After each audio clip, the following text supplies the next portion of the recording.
जी हाँ, नमस्कार दोस्तों। आज के इस वीडियो में बात करेंगे जून महीने की 3 सरकारी नौकरियों के फॉर्म के बारे में।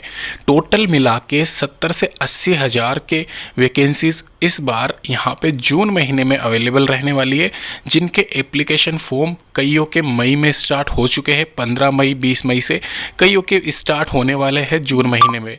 ध्यान रखना, टोटल नंबर ऑफ़ वैकेंसीज़ इस बार यहाँ पे 70-80 हज़ार जो पद है, उसमें आप सभी अगर आपने 10th 12th या ग्रेजुएशन पास कर रखा है आवेदन कर सकते हैं। अपने ही आपके ज़िले में आपको नौकरी मिलने वाली है। 3 वैकेंसीज़ में एक वैकेंसी ऐसी है कि आपके अपने ही पंचायत समिति में आपको नौकरी मिलेगी। साथ ही साथ यहाँ पे मैं आपको यही कहूँगा कि इन तीनों वैकेंसीज़ के लिए आप आवेदन जरूर करें। सबसे पहले समाज कल्याण विभाग, यानी कि एक तरीके से ये जो वैकेंसी है समाज कल्याण विभाग की, ये बहुत रेयर निकलती है, तो इस बार इस वैकेंसी को मिस मत करना, अप्लाई कर देना। बहुत कम कट ऑफ में आपका सिलेक्शन हो जाता है। पिछली बार भी हुआ था 3 साल पहले जब ये वैकेंसी निकली थी। www.swd.gov.in कहाँ पे लिंक मिलेगा बता दूंगा, लेकिन फ़िलहाल के लिए इसकी जो लास्ट डेट है वो सुनते हुए जाना, 7/7/2025। तो सबसे लेटेस्ट वैकेंसी इन तीनों में से यही वैकेंसी है जिसकी अंतिम तिथि 7 जुलाई है, और यहाँ पे कहीं ना कहीं जून महीने में इसके एप्लीकेशन फॉर्म स्टार्ट हो जाएंगे।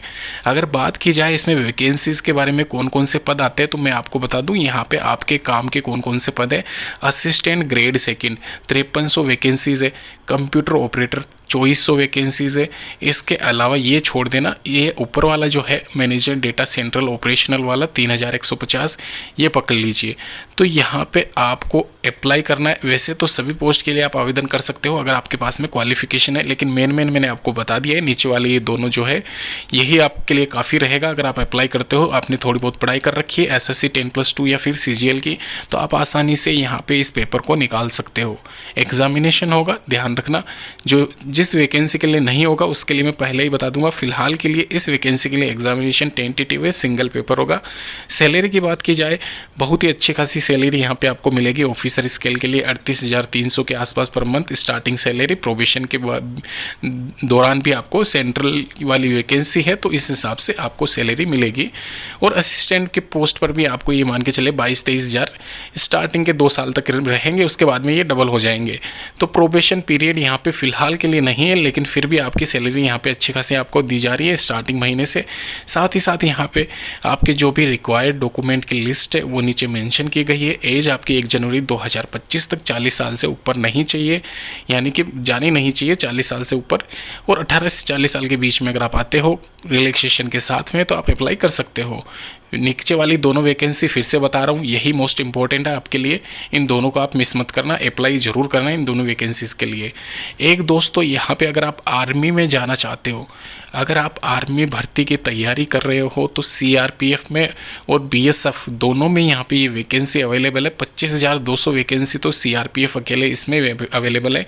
BSF वाली भी निकली हुई है, उसका लिंक भी मैं नीचे मेंशन कर दूंगा। यहाँ पे आप देख लीजिए, assistant sub inspector IT department और जनरल ड्यूटी 5800 वैकेंसीज टोटल यहाँ पे उपलब्ध है। असिस्टेंट सब इंस्पेक्टर की ग्रेजुएशन अगर आपने कर रखी है किसी भी स्ट्रीम से, तो आप अप्लाई कर सकते हो। इसमें एक अलग से चीज़ मेंशन की गई है, वो मैं आपको बता दूं। यहाँ पे लाइन आप पढ़ लीजिए, कंप्यूटर ऑपरेटर यहाँ पे कंप्यूटर नॉलेज आपको यहाँ पे होनी चाहिए। IT डिपार्टमेंट की वैकेंसी है, इसलिए जनरल ड्यूटी भी इसमें शामिल है, लेकिन वो वैकेंसी वो पद कितने हैं वो बाद में क्लियर होगा। फिलहाल के लिए यहाँ पे IT डिपार्टमेंट वाली आपकी ये असिस्टेंट सब इंस्पेक्टर वाली पोस्ट है, 2 से 3 हज़ार हो सकती है। तो उसमें आपको कंप्यूटर नॉलेज होना चाहिए। टाइपिंग आपकी इसमें मांगी जाएगी, आपके स्किल टेस्ट लिया जाएगा, ये ध्यान रखना आप। तो स्किल टेस्ट में क्या यहाँ पे क्राइटेरिया रहेगा वो भी मैंने मेंशन कर रखा है, आराम से पढ़ लीजिए। ध्यान रखें, ये वैकेंसी अपने आप में भी अच्छी वाली वैकेंसी है। स्टार्टिंग आप स्टार्टिंग कर रहे हो, अपने करियर की शुरुआत कर रहे हो सब इंस्पेक्टर पद से, तो बहुत अच्छी बात है। यहाँ पे आपको टाइपिंग आनी चाहिए 35 मिनट इंग्लिश में और 30 मिनट हिंदी में आपको रहना चाहिए टाइपिंग स्पीड, तो आपका आराम से सिलेक्शन हो जाएगा। खाली ये आपको पास करना है। स्किल टेस्ट में कई लोग यहाँ पे फेल होते हैं, मैंने देखा है। तो आपका स्किल टेस्ट अच्छा है तो आप आराम से यहाँ पे निकाल सकते हो दोनों ही पेपर। दोनों पेपर कौन से, यहाँ पे हेड कांस्टेबल और कांस्टेबल वाला पेपर भी, इसमें भी आईटी डिपार्टमेंट में वैकेंसी है और इसमें भी टाइपिंग का वही सेम क्राइटेरिया रखा गया है। तो ध्यान रखना, यहाँ पे 19,400 के करीब ये वैकेंसी अवेलेबल है। 12th क्लास पास अगर आपने कर रखा है किसी भी रिकॉग्नाइज्ड बोर्ड से तो आप अप्लाई कर सकते हो हेड कांस्टेबल और कांस्टेबल के पदों के द्वारा। यहाँ पे एक चीज़ क्लियर कर दूँ, ये दोनों वैकेंसीज में आपने देखा होगा, नीचे वाली जो हेड कांस्टेबल वाली है तो ये यहाँ पे जो सिंगल पेपर लिया जाएगा तो आपके मेरिट बेस के आधार पर आपका सिलेक्शन लिया जाएगा, वो मैं बाद में बता दूंगा। फिलहाल के लिए यहाँ पे फिजिकल एफिशिएंसी टेस्ट में चलते हैं। रेस आपकी 1.6 किलोमीटर या फिर इसको 1600 मीटर बोल सकते हैं, 6 मिनट 30 सेकेंड में आपकी होनी चाहिए। वहीं यहाँ पे 100 मीटर रेस 16 सेकेंड में होनी चाहिए। ये आप थोड़ा सा ध्यान रखें। यहाँ पे पहले भी यही सीन था, इस बार भी यही रखा गया है क्राइटेरिया। तो आराम से आपने अगर तैयारी कर रखी होगी आर्मी भर्ती की तो आप अप्लाई कर सकते हो। फीमेल के लिए ये यहाँ पे थोड़ा सा डिस्टेंस कम हो जाता है, 800 मीटर 4 मिनट में और 100 मीटर यहाँ पे 18 सेकेंड में, 2 सेकेंड का फ़र्क आ रहा है। खाली 16 सेकेंड में पुरुषों को करना है और महिलाओं को 18 सेकेंड में करना है। वहीं यहाँ पे 1600 मीटर दौड़नी है, इधर 800 मीटर दौड़नी है। लॉन्ग जंप की बात करें तो यहाँ पे 3.65 मीटर 3 चांसेस में आपको, हाई जंप की बात करें तो 1.2 मीटर 3 चांसेस में। वहीं अगर यहाँ पे एक तरीके से बात करें महिलाओं की तो 9 फीट कूदना है लॉन्ग जंप 3 चांस में और 3 फीट ऊंचाई करनी बार आपको 3 चांस में हाई जंप की। शॉर्ट पुट खाली पुरुषों के लिए है, 4.5 मीटर है, 3 चांस में आपको पूरा क्लियर करना है। 26 किलो इसका वेट होता है, सॉरी यहाँ पे 7.26 किलो, यानी कि एक तरीके से 7.5 से थोड़ा सा कम। इसके अलावा यहाँ पे आपका फिजिकल होगा, रिटन एग्जामिनेशन होगा, उसके बाद में कहीं जाके आपका डॉक्यूमेंट वेरिफिकेशन और मेडिकल होता है। तो ये ध्यान रखना, फिजिकल में पास करना आपका बहुत ज़्यादा ज़रूरी होता है क्योंकि एग्जामिनेशन तो कोई भी पास कर लेता है। पासिंग मार्क्स यहाँ पे 35 नंबर आपको लाने होते हैं 100 में से। ये मैं आपको क्राइटेरिया समझा देता हूँ वापस से।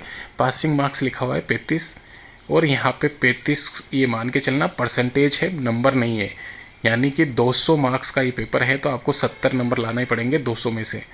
25-25 क्वेश्चंस आपके आएंगे और एक क्वेश्चन 2 नंबर का है तो उस आधार पर आपके 100 क्वेश्चन 200 मार्क्स के हो जाते हैं। और आपका यहाँ पे परसेंटेज रेशियो 1/4 यहाँ पे आपका कट होगा नेगेटिव मार्किंग पे। तो ये मान के चलना आपका यहाँ पे एक क्वेश्चन 0.50 आधा नंबर आपका लेके जाएगा 1/4 के हिसाब से। वहीं अगर बात की जाए यहाँ पे पासिंग मार्क्स की तो मैं बता चुका हूँ 70 नंबर आपको लाने पड़ेंगे। 25/5/2025 से यहाँ पे इसके एप्लीकेशन स्टार्ट हो चुके हैं और इसके लास्ट डेट जो है अप्लाई करने की वो भी यहाँ पे मेंशन की गई है। तो आराम से जून महीने में इसके लास्ट डेट है, आप देख रहे हो जैसे कि यहाँ पे आराम से अप्लाई कर सकते हो। एक और वैकेंसी पोस्ट ऑफिस डिपार्टमेंट की तरफ से निकली हुई है, 40,000 के करीब ये वैकेंसी अवेलेबल है। तो दोस्तों यहाँ पे पोस्ट मास्टर की पहली बार इस बार वैकेंसी निकाली गई है। साथ में पोस्टमैन, मेल गार्ड और MTS कैटेगरी की पोस्ट है। 8,571 पोस्ट मास्टर की वैकेंसी है जिसमें आप ज़रूर आवेदन करें क्योंकि ये एक तरीके से अपने करियर की शुरुआत करने के लिए बहुत ही अच्छी वाली वैकेंसी मानी जाती है और पोस्ट भी अच्छी है। ध्यान रखें, पोस्ट मास्टर की अपने ही ब्रांच का आप मतलब एक मुखिया होते हो और आप सभी कार्यों को निष्पादन करने के लिए और उनके प्रति जिम्मेदार भी होते हो। वो सब कुछ बातें आप सभी को पता है, बताने की ज़रूरत नहीं है। लेकिन फ़िलहाल के लिए मैं यही कहूँगा कि स्टार्टिंग सैलरी यहाँ पे 50-55 के हज़ार के आसपास रहेगी। 10+2 SSC लेवल का अगर आपने पेपर क्लियर कर रखा है तो एक सिंगल पेपर आपका लिया जाएगा पोस्ट मास्टर की वैकेंसी के लिए। आराम से आप निकाल सकते हो उसको बिना किसी मेहनत के। तो एग्ज़ाम यहाँ पे आपका लिया जाएगा, ये पहले ही बता दूँ पोस्ट मास्टर की वैकेंसी के लिए। हाँ, दूसरे नंबर की वैकेंसी है उसमें ज़्यादा आपका माथापच्ची नहीं है, एग्जामिनेशन नहीं है, खाली मेरिट बेस्ड सिलेक्शन होगा जो भी आपने 10वीं में अंक अर्जित कर रखे उसके आधार पर। तो ये ध्यान रखें। यहाँ पे सेकंड नंबर वाली जो वैकेंसी है पोस्टमैन, मेल गार्ड और MTS कैटेगरी की, इसमें खाली आपके अगर 80% 90% के आसपास है तो पहले ही अटेम्प्ट में आप क्लियर कर जाओगे, पहली मेरिट लिस्ट आएगी उसमें ही। इसके अलावा यहाँ पे ये मान के चलना 32,000 वैकेंसीज जो है तो आराम से 90-80 प्लस वालों का सिलेक्शन तो पहली लिस्ट में होना ही है। साथ ही साथ 70% 60% वालों का सिलेक्शन भी हो जाएगा अगर आप थोड़ी सी मेहनत कर रखी है, सॉरी यहाँ पे मेहनत करना है नहीं, क्योंकि यहाँ पे एग्ज़ाम होना नहीं है। अब जितने भी परसेंटेज है उसके आधार पर ही आपका सिलेक्शन होना है। लेकिन ये मान के चलना 70-60% के आसपास सफिशियंट है। SC/ST कैटेगरी या OBC में आते हो तो आप दूसरी तीसरी लिस्ट में आपका सिलेक्शन हो ही जाएगा। इसके अलावा यहाँ पे क्वालिफिकेशन 10th-12th पास रखी गई है, 12th क्लास पास यहाँ पे, और ग्रेजुएशन भी इसमें शामिल है। अगर आप पोस्ट मास्टर की वैकेंसी के लिए आवेदन करते हो तो 250-200 रुपये की शुल्क के साथ में आप 8/6/2025 से आवेदन स्टार्ट कर सकते हो और 9/7/2025 तक ये आवेदन चलने वाले हैं। बाकी की डिटेल नीचे डिस्क्रिप्शन बॉक्स में मेंशन की गई है, लिंक वहाँ दिया गया है, वहाँ जाके चेक कर ले। धन्यवाद।